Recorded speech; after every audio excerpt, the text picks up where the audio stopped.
In this video, we're going to talk about how listening can help you succeed and how it can leave you fulfilled. My name is Joe Hudson, and I'm a former venture capitalist, and I now coach some of the most well-known names in Silicon Valley.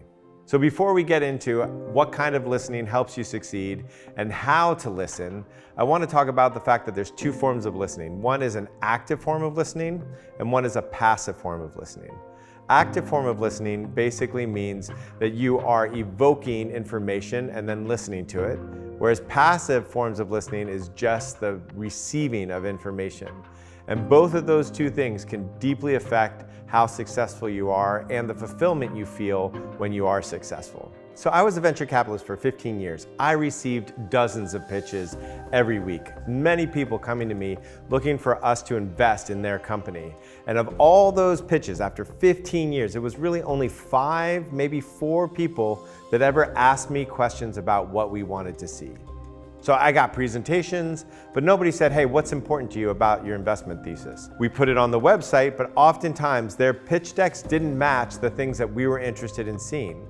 And that means they just weren't even listening or asking the right questions. I remember this moment where a CEO came in and said, hey, tell me about your business model, tell me what you're looking for in your investments so I can tell you if we're fit and how we're fit.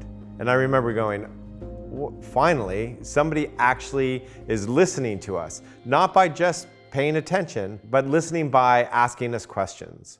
Another great example of this is that I now work with a ton of executives and they all have to hire people. They have to hire a lot of people. Whenever they say, hey, I found somebody, I'm really excited about them, my response is always the same. I was like, let me guess, they asked you more questions than you asked them in the interview. And they're like, yeah, how did you know? Because that's what actually engages people. Think about it this way. Do you want to be listened to?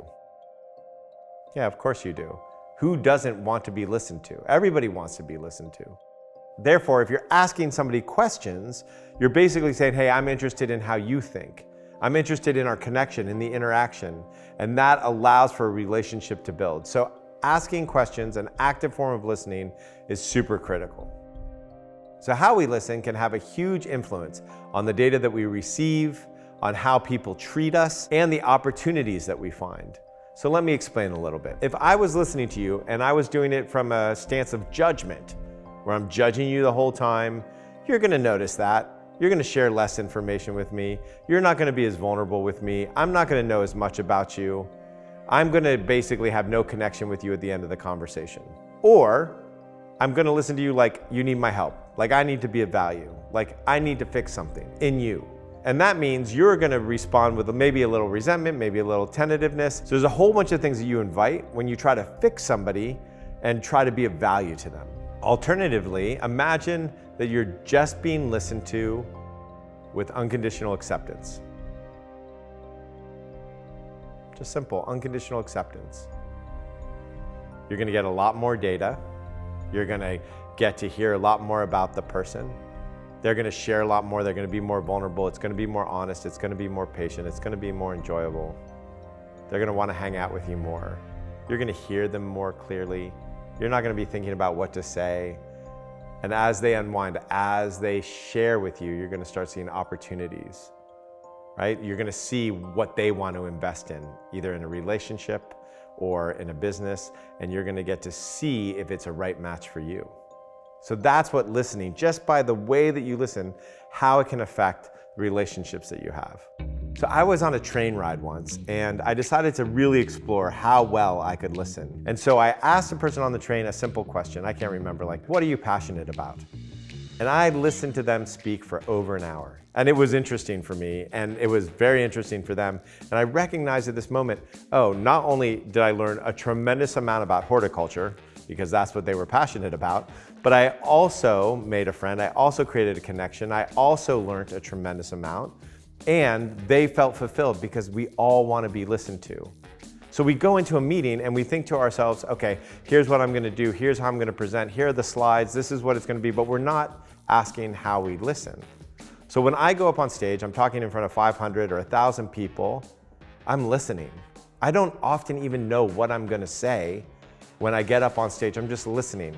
I start interacting with the audience. I see what they want, and then the whole thing comes from that listening place, rather than from some formula that I think is gonna impress somebody. And it always works.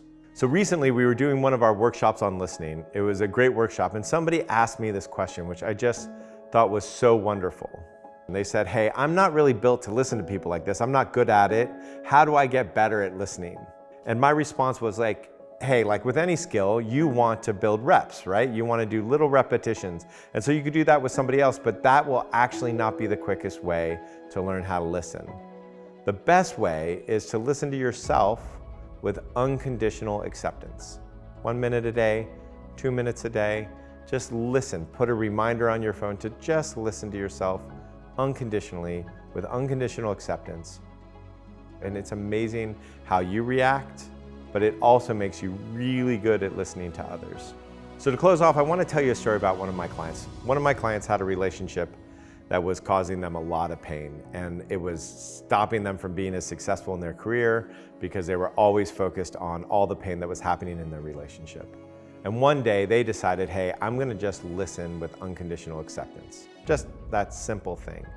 And I remember the next week during one of our coaching sessions, they came back and they were just like, wow, is it that simple? Like what? They just needed to be listened to?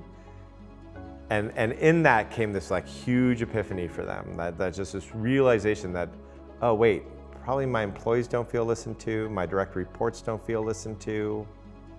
And they just started opening up and listening. And all of a sudden they understood the problems of their business. They understood the problems of their marriage. People felt closer to them. They shared more deeply. And in that sharing, and as they talked about their problems, the solutions started forming, because as people talk about their problems, eventually they run into their own solutions. So if you want a life that feels really fulfilling because listening feels really good, especially listening to yourself, then all you have to do is listen and watch the world unfold. If you want more content like this, hit subscribe or tell us what you want to hear in one of the comments and watch the next video.